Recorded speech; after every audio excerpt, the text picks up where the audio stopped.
Bonjour à tous. Bon, on a 30 minutes pour parler d'IA, de données et d'analytics, notamment avec Cribble.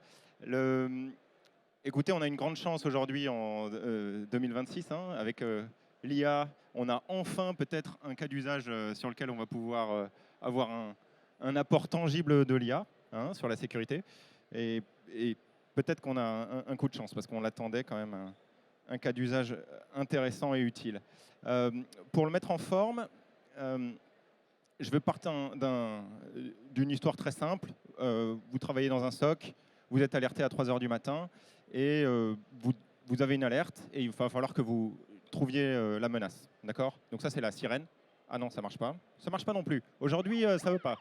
Bon, c'est un spectacle son et lumière. Et donc, vous devez investiguer la menace et évidemment, la première chose que vous faites, c'est peut-être vous connecter à vos différents systèmes et notamment le SIEM pour comprendre quels sont disons, les indicateurs de compromission, etc. Et le coup classique, c'est évidemment que votre SIEM a peut-être beaucoup de données, mais beaucoup de données qui ne vous intéressent pas. Okay. Souvent, on va collecter toute une botte de foin pour avoir quelques aiguilles. Et l'idée, c'est que vous puissiez trouver la botte de foin. Okay, ça a été le jeu pendant des années. Et pendant des années aussi, on s'est tous payé finalement la botte de foin pour collecter quelques aiguilles.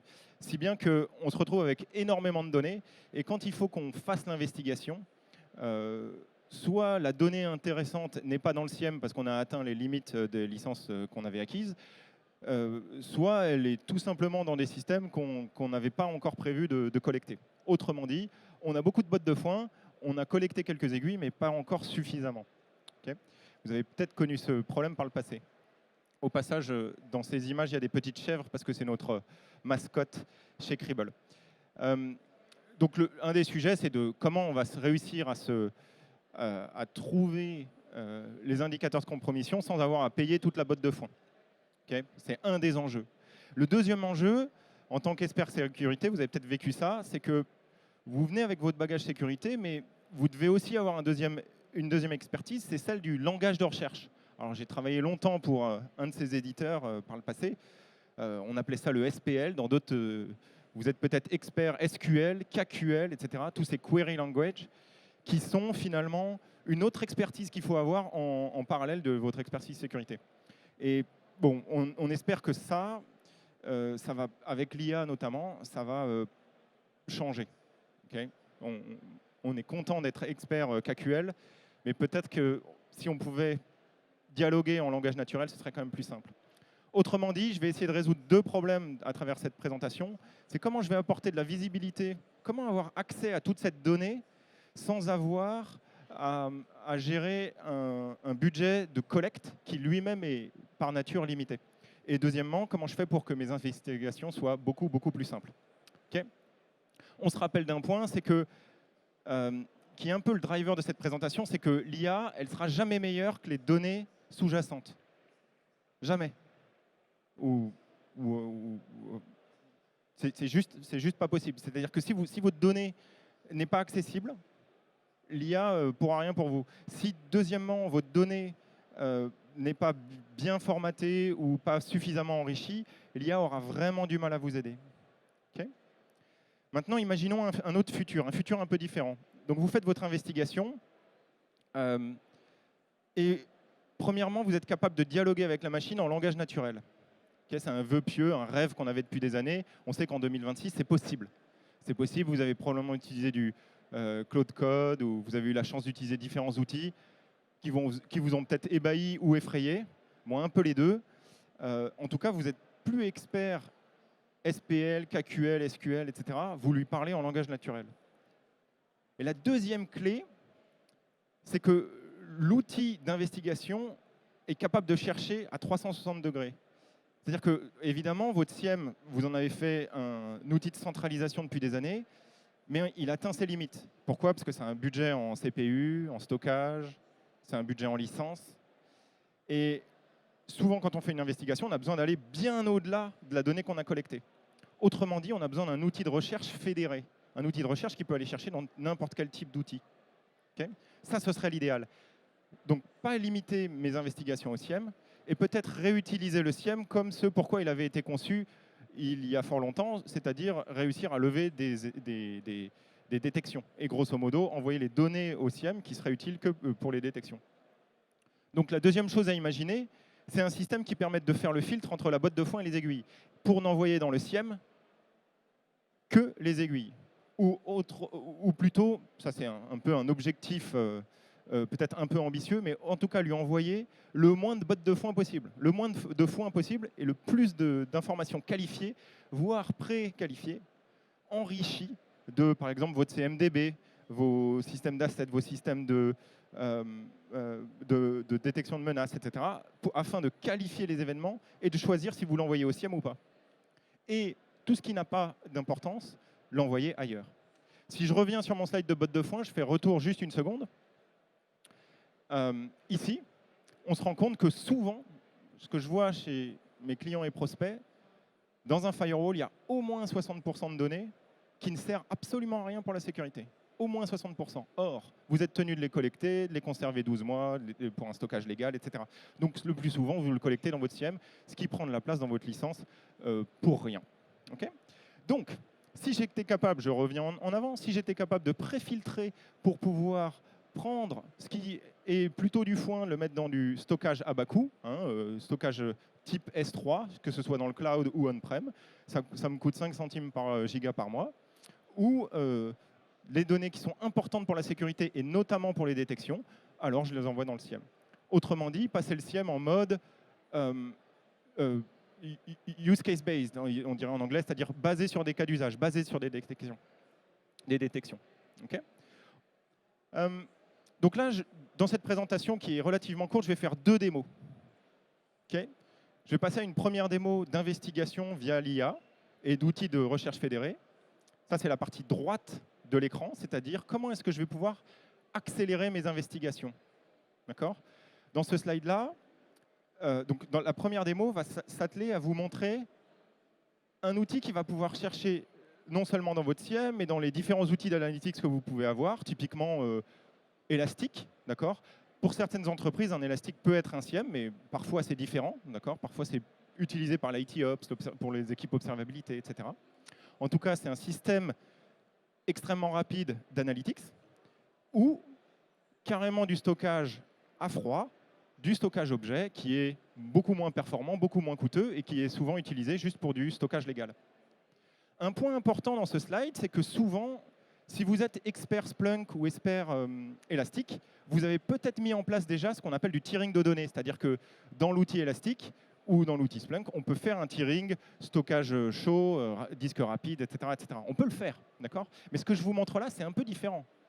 Parce que quand dans Elastic, vous faites du tiering, ou dans le Splunk avec le Smart Store, etc., s'il y a des experts dans la salle, ou d'autres technologies, quand on commence à faire de la séparation de données par type de performance dans ce type d'outil, on commence toujours par rentrer par la case licence. Toujours. Okay. Autrement dit, la botte de foin est passée par la case licence. Là, ce que je vous montre sur l'écran, c'est un système qui, en amont, va récupérer tout type d'événements, faire le filtre et envoyer dans les différents types de stockage sans être passé par la case licence. Autrement dit, ma botte de foin, elle est directement dans mon stockage S3 à 5 centimes par giga par mois, sans être passé par cette case banque. Okay. Pour donner un ordre d'idée à tout le monde dans la salle, puisque tout le monde ne le sait pas, typiquement, on fait du Microsoft Sentinel, vous pouvez voir, c'est public, c'est 2,30 € par giga qui rentre dans le système. D'accord. Donc, on compare donc 2,30 € sur la ligne du haut sur le SIEM pour le Microsoft Sentinel à 5 centimes le blob storage de Azure sur la ligne du bas. Autrement dit, il y a un gain de 40 fois à faire le tri entre le haut et le bas. Mais pas que. Rappelez-vous du slide précédent où je disais l'IA sera jamais meilleure que la qualité de vos données auxquelles elle a accès. Donc la clé, c'est 1, de lui donner accès et 2, de réussir à préqualifier les données, à les filtrer. Dans la deuxième partie de démo, on verra comment on fait le filtrage. Okay. Donc, première partie de démo, je vais me lancer, faire une investigation qui va être extrêmement simple et qui va être aller taper dans différents types de stockage. Okay. Je vais aller volontairement assez peu en profondeur dans la démo. Vous pouvez voir en bas à droite de l'écran, on est au stand F11. Venez nous voir, venez discuter, allez sur Kribble.io. Si vous voulez jouer avec, allez sur Kribble.io, c'est gratuit à utiliser chez vous si vous le souhaitez. Et voilà. Je me lance dans la démo. Sachez que une des raisons pour lesquelles j'étais un petit peu en retard là au départ, bon, effectivement, je ne sais pas me servir de l'écran étendu, mais c'est surtout que j'ai un problème réseau. Donc, je vais tenter de relancer mon investigation en live. Et si ça ne marche pas, je vous montrerai ce que j'ai lancé précédemment, juste avant cette démo. Je vais zoomer non pas pour le mal de mer, mais plutôt parce que je sais qu'en fond de salle, on ne voit pas très bien les écrans. Ou alors c'est moi qui ne rajeunis pas. Donc, ici, j'utilise Kribble Search. Kribble Search, c'est un outil de recherche fédérée. Ce point est extrêmement important parce que j'ai accès à des datasets ici, des datasets, c'est-à-dire des points de données qui pourraient être une API HTTP. D'accord ? Vous utilisez CrowdStrike, on peut aller taper dedans avec l'API. Vous utilisez, si je scrolle un peu, du bucket S3, on va aller rechercher directement dans le bucket S3. De la même façon, vous utilisez du Azure Blob Storage, on va aller chercher dedans. Okay ? Ce qu'on va lire comme données, c'est du données au format ouvert, du JSON, du Parquet, etc. Okay ? Ça aussi, c'est important parce que votre donnée reste votre donnée. Autrement dit, à travers une interface de recherche, je ne cherche pas uniquement dans mon élastique, mais je cherche dans toutes sortes d'outils. Je vais juste vous montrer dans la partie des providers. Donc un provider, c'est ce sur quoi je vais pouvoir me connecter. J'ai toute une liste de providers, que ce soit de l'Amazon, de l'Azure. Ça peut être du on-prem, hein, évidemment, c'est-à-dire un Elasticsearch, de l'OpenSearch, etc., ou du Snowflake, du ClickHouse, et j'en passe et des meilleurs. Et à partir d'un seul outil de recherche, je vais pouvoir les chercher dans ma donnée. Okay, donc si je cherche dans mes samples, ou plutôt je vais vous montrer un autre truc, je vais vous montrer ceci. Sur la droite de mon écran, sur un dataset, je peux voir effectivement les champs qui vont être disponibles, etc. Je peux aller un peu explorer et après faire des recherches directement dans cet outil-là.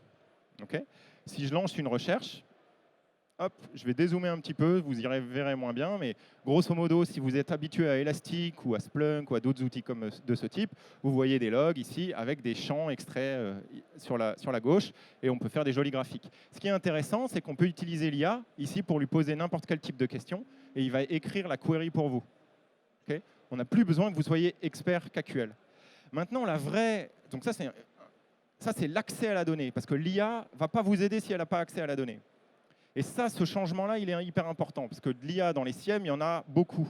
On entend partout parler de projets d'AI SOC, mais tant que le SIEM n'a accès qu'à la donnée de son propre système, on a une certaine limitation. Maintenant, allons faire un tour juste sur la partie d'investigation.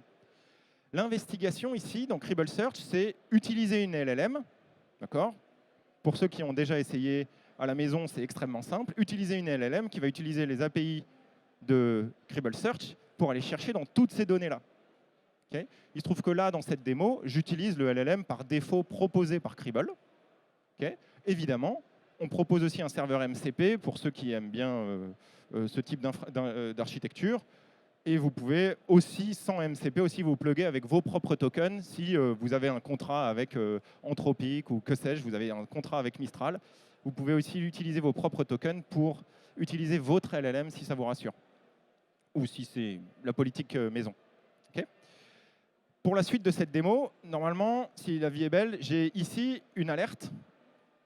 J'ai une levée d'alerte d'un SIEM, peu importe. Là, je retrouve dans mon Slack une levée d'alerte.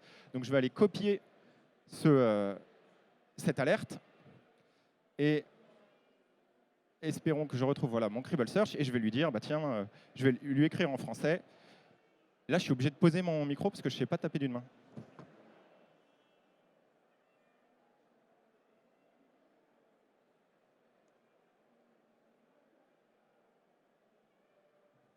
Donc je lui dis, j'ai reçu, bon, je lui parle en français, j'ai reçu cette alerte, investigue, je lui colle l'alerte. Et à partir de là, qu'est-ce qu'il va faire?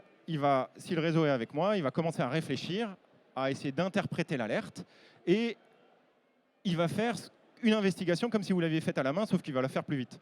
Il va aller faire des centaines de recherches. Au passage, quand il fait des centaines de recherches, la performance du système sous-jacent est absolument clé.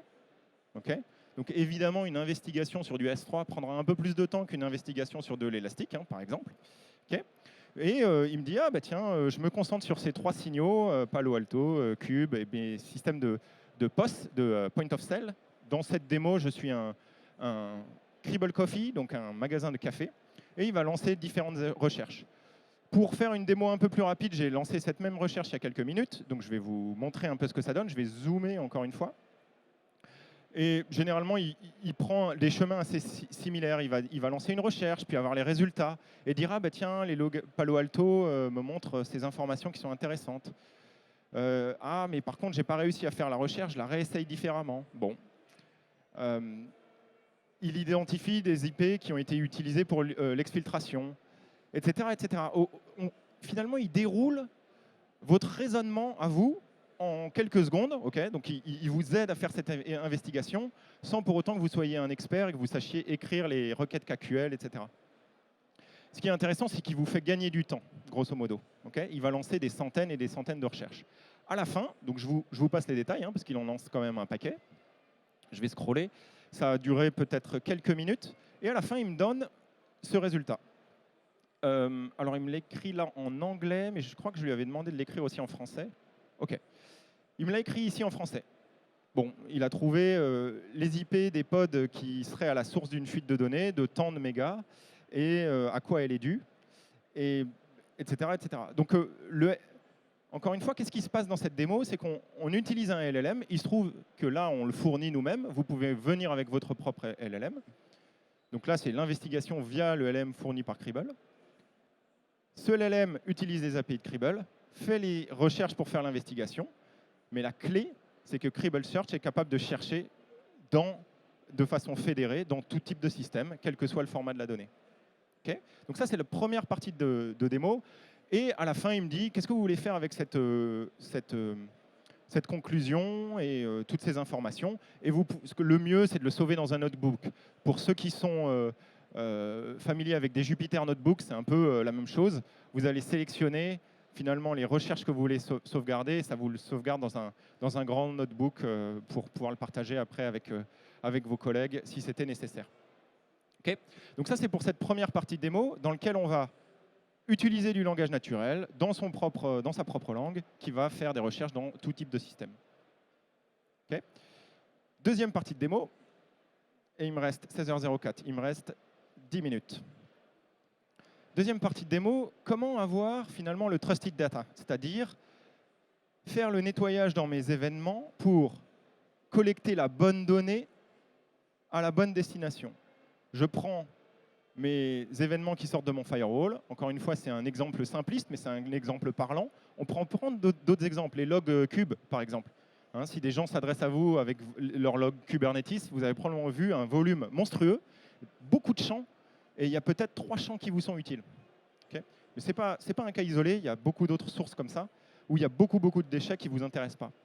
On va faire le filtre pour avoir uniquement les aiguilles qui sont envoyées vers le SIEM et les bottes de foin, et même limite tout, qui sont envoyés vers du S3 pour du stockage légal qui va durer peut-être 12 mois ou plus. Okay, au passage, de faire cette mécanique, ça permet 2 choses. Un, de faire de la préqualification, c'est-à-dire ici, de faire par exemple une corrélation avec des outils de threat intel. Okay, donc dans le stream ici, dans le Cribble Stream, on va faire cette corrélation pour vous envoyer des événements qualifiés dans le SIEM. Ce n'est pas forcément quelque chose de nouveau, mais c'est important de le mentionner, il me semble, parce que je pense qu'on n'est pas encore suffisamment tous à faire ce type d'action. Je pense que c'est important aujourd'hui. Et deuxièmement, masquer. Le masquage, c'est un sujet qui revient souvent. Et être capable d'utiliser l'IA pour détecter automatiquement les champs qui contiennent des données sensibles, vous proposez une solution que vous allez mettre en place si vous le souhaitez. Okay, dans l'esprit, on ne force pas la main, on ne fait pas de modification de la prod sans avoir une approbation, évidemment. Okay, voilà, donc ça c'est pour le sujet masquage. Je passe du coup à la deuxième démo. Je vais tenter en live, et sinon j'ai fait un enregistrement à côté. Si je zoome un petit peu. OK. Donc, Cribble, c'est une suite de produits intégrés, hein. Tout à l'heure, je vous ai montré Cribble Search, qui est en bas à gauche. Et désormais, je vous montre Cribble Stream.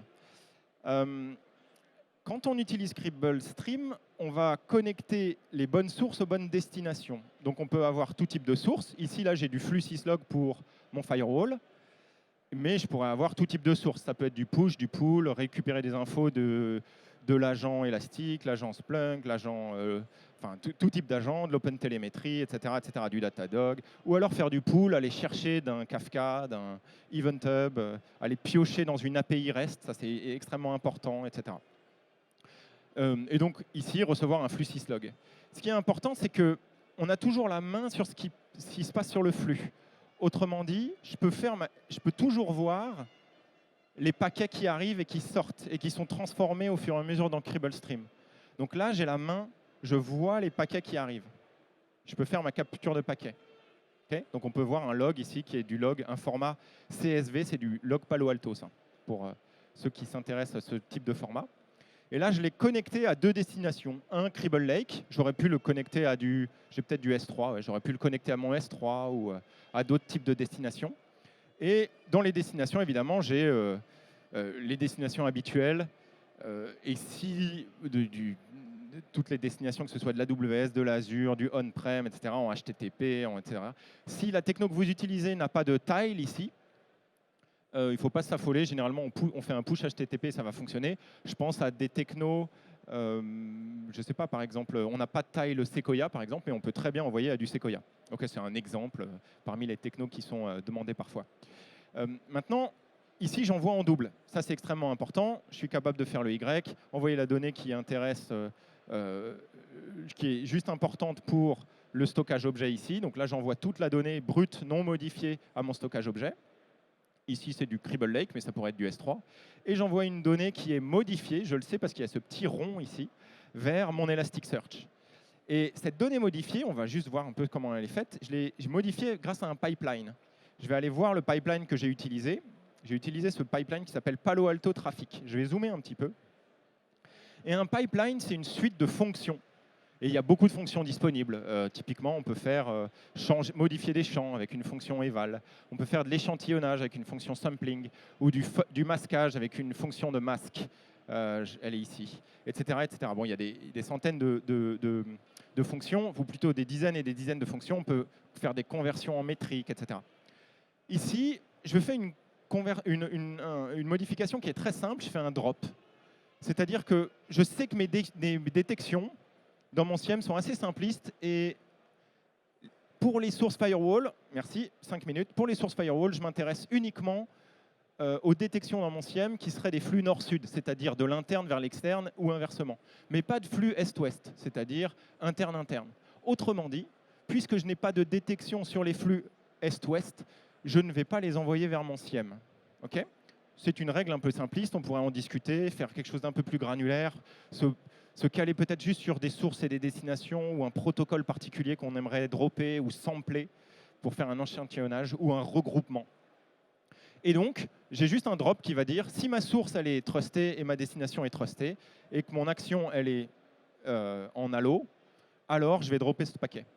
Sur la droite de mon écran, j'ai accès à mon échantillon sur lequel j'ai bon nombre d'échantillons. J'ai notamment mon échantillon Palo Alto Traffic Big, dans lequel je vois mon échantillon rentrer, donc mon in, et mon out, je vois mon échantillon sortir. Alors ici, je ne modifie pas ma donnée parce que le format me convient.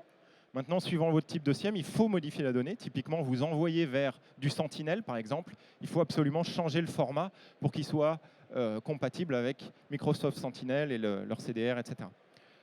Mais la même chose pour d'autres technos, Palo, XIAM, NGCM, etc. Il va falloir peut-être jouer avec ces formats-là. Maintenant, on voit des événements ici grisés. C'est les événements que j'ai droppés. On peut voir ici mes statistiques. J'avais 100 événements dans mon échantillon. J'en ai 47 en entrée. J'en ai 47 en sortie. J'ai gagné 53% d'événements. Okay, autrement dit, dans mon SIEM, j'ai gagné ici, j'avais 45 kg en entrée, 21 en sortie. J'ai gagné 52%. J'ai réduit la donnée que j'envoie dans mon SIEM de 52%. Je n'ai pas impacté mes détections parce que je n'ai pas de détection sur ce type d'événement. Okay, maintenant, où est l'IA ici? Alors, il y a plusieurs choses. La première, c'est que la plupart du temps, nos clients, quand ils débutent, en tout cas sur Cribble Stream, ils veulent de l'aide. Alors, ils peuvent avoir de l'aide avec ce qu'on appelle des packs. Des packs, c'est des configurations prêtes à l'emploi. Typiquement, Palo Alto, Fortinet, toutes ces technos, il y a des packs prêts à l'emploi pour ça. Mais ce que vous pouvez faire aussi, c'est dire, bah, tiens, je vais créer un pipeline moi-même avec le Copilot Editor. Et je terminerai la démo là-dessus. Je vais utiliser l'IA qui va me guider. Tiens, je veux créer un nouveau pipeline. Et qui va me permettre de, de me dire, OK, on va créer un pipeline, sur quel type d'échantillon je vais travailler. Ah, je vais faire une capture live.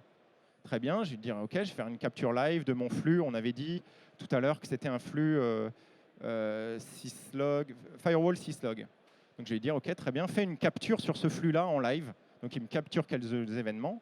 Il va les analyser, là, on peut le voir en bas à gauche de l'écran. Il me dit, ah, j'ai l'impression que c'est du Palo Alto, je suis assez confiant. Maintenant, qu'est-ce que tu aimerais faire? J'aimerais peut-être le convertir en OCSF. Ça, c'est un autre sujet. La conversion dans un format standard peut être automatisée. Mais là, ce que je veux, c'est le filtrer, rappelez-vous. Je vais juste lui dire, tiens, je veux dropper les flux internes. Okay, donc je vais lui dire, je vais juste le confirmer en français. Je vais lui écrire en français avec mes deux mains. Bougez pas. Donc là, je lui dis, je veux supprimer les événements internes en Halo, ce qui est un peu du jargon, d'accord? C'est pas forcément compréhensible par tout le monde. Voyons voir s'il va s'en sortir. Je croise un peu les doigts. J'ai pas essayé exactement cette formulation. OK, il me semble que là, il s'est pas trompé. Il a plutôt bien compris ce que je voulais faire. Il me demande la confirmation. Et à partir de là, il va me créer mon plan. C'est-à-dire qu'il va créer le prompt. Ici, il vient de me créer un plan de pipeline, un prompt que je peux modifier si je veux, qui va lui permettre de créer les règles. Okay, je suis content, je vais confirmer. Et à partir de là, il va créer le pipeline que j'aurais pu faire à la main. Il se trouve que c'est un pipeline simple, que vous l'auriez pu faire en 2 minutes. Mais pour les pipelines complexes, ça vous permet vraiment de simplifier la donne. Et là, il m'a créé la règle avec mon drop, avec ma zone trusted, vers ma zone trusted et mon action Halo. Okay, cher Simon, je vois que vous êtes plus que passionné. Et ce que je vous propose, c'est qu'on mette quand même un arrêt à cette démonstration, parce que sinon, je pense que toute la salle est totalement embarquée, mais on a les prochains speakers qui sont déjà là. On vous retrouve où, Simon?